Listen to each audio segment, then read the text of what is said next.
যে দেব মনে সব ফিলিংস। শুভ নববর্ষ, শুভ নববর্ষ, শুভ নববর্ষ। বাংলা শুভ নববর্ষের সবাইকে অনেক অনেক দেখতে দেখতে বাংলা 1 বছর চলে গেল। আমরা এখন আছি 1431 সালে বাংলা মাসে। তো এই যে আমি আমার নতুন একটা ব্লগ নিয়ে আসলাম, বৈশাখী ব্লগ। তো সাজুগুজু দেখে সবাই বুঝতেই পারছেন। নাও কাটো। এই চামচ দিয়ে কি আপনি মিষ্টি খাবেন ভাবছেন? নো, ডিফারেন্ট ইউজ করবো আমার চামচ দিয়ে। এটা কি মিষ্টি খাওয়ার চামচ? কি কাটা চামচ দিয়ে কি খায়? ডাল, পাস্তা খায়, বহুত কিছু খায়।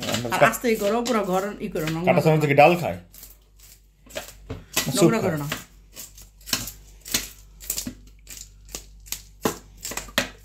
এই পুঁটি মাছটা আমরা কিন্তু এভাবে আপনি ছিলতে পারেন। এটা পুঁটি মাছ, চিংড়ি। আচ্ছা, চিংড়ি মাছটা আপনার আটগুলো এভাবে ফেলাইতে পারেন। এই যে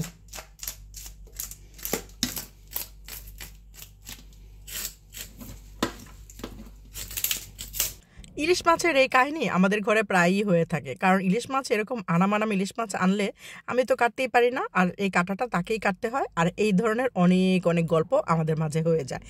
তো যাই হোক, ইলিশ মাছ কেটে ধুয়ে এখন পরিষ্কার করব। পরিষ্কার করে আমি ইলিশ মাছটা ভেজে ফেলবো সকাল সকাল। হ্যাঁ, সকাল থেকেই আমি ব্লগটা শুরু করে দিলাম। আর আজকে আমি অনেক কিছু রেডি করব, অনেক ভর্তা রেডি করব, আর আপনাদের সাথে শেয়ার করব অনেক মজার মজার সব আইটেমগুলো। আর আপনারা দেখবেন কে কে থাকছে আজকে আমাদের সাথে এই বৈশাখী আয়োজনে। তো চলুন আমি শুরু করে দিই আমার এই ব্লগ।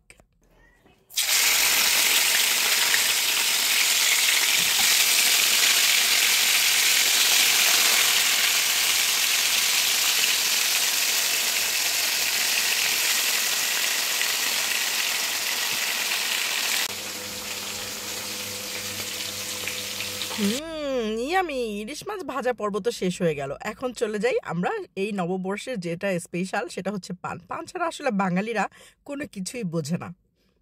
তো আমরা এখন পান রেডি করছি। তো এখন এই যে দেখুন, পানটা রেডি করতে কি কি লাগছে, জর্দা, পান সুপারি, আরও কি কি, আমি এগুলো আসলে খাই না, তো আমি জানি না। তো আপনাদের সাথে শেয়ার করলাম। এই আমার ইলিশ মাছ রেডি হয়ে গেছে, খুব সুন্দর ডেকোরেশন করে আমি টেবিল সাজিয়ে ফেলেছি।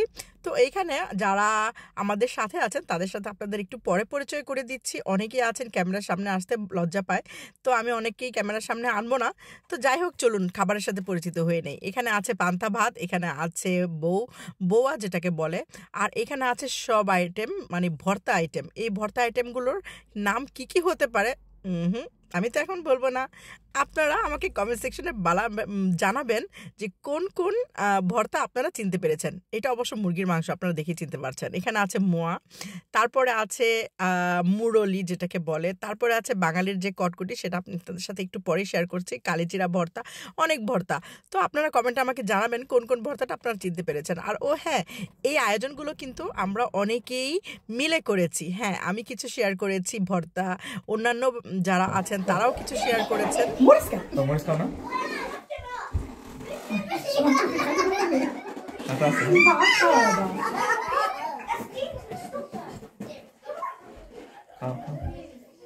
মানে খালি ভাত, খালি ভিডিওর জন্য খালি ভাত না।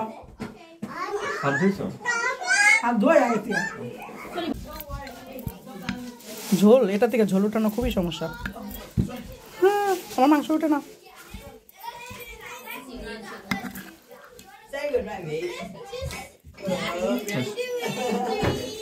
তো যাই হোক, এখানে খাওয়া দাওয়ার পর্ব চলছে।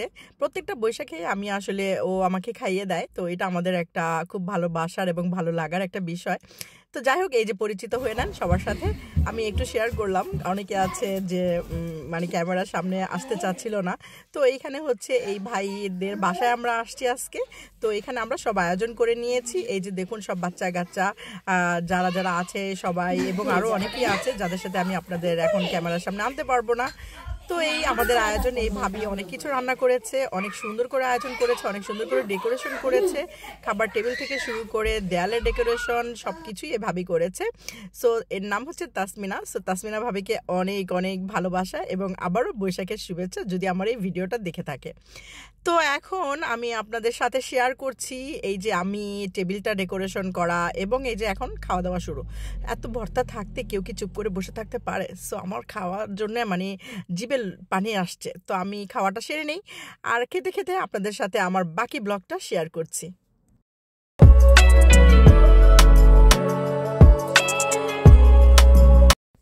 এই হচ্ছে বাঙালি খাবার মোয়া।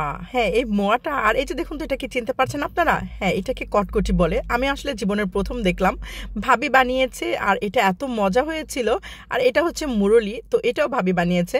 তো আমি এগুলো আসলে অনেক মানে বাংলাদেশে আমি কখনো এই টাইপের খাবারগুলো আমি যখন গিয়েছি আমি তখন দেখিনি। আর আমি যেহেতু বড় হয়েছি ইউরোপে, সো এগুলো আমার চোখে পড়েনি। তো ভাবির সাথে সেদিন এগুলো নিয়ে অনেক কথাবার্তা হলো। অনেক সুন্দর করে সে বানিয়েছে এবং বাঙালির যে বৈশাখের যে আমেজটা সেটা সে খুব সুন্দর করে তুলে ধরেছে। তো আমার কাছে অনেক মজা লাগছিল। এটা আমি পায়েস খাচ্ছি। এই পায়েসটাও আরেকটা ভাবে বানিয়েছে।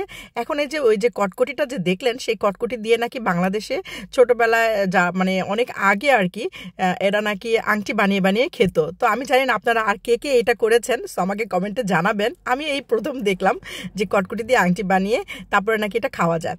তো শেষ পর্যন্ত চলে আসলাম মুড়ি ভর্তায়। হ্যাঁ, বাঙালির এই উৎসব বৈশাখের মুড়ি ভর্তা না খেলে কি হয়? আপনারা যারা বাংলাদেশে আছেন তারা তো অনেক মজা করছেন মুড়ি ভর্তা খেয়ে, চটপটি ফুচকা এটা সেটা খেয়ে। আমরা আসলে বিদেশে প্রবাসে বসে মানে একটু ট্রাই করি বাঙালি আমেজটা আনার, আর বেশি চেষ্টা করি বাচ্চাদের এটা শেয়ার করার জন্য, যাতে বাচ্চারা আমাদের ঐতিহ্যটা দেখে।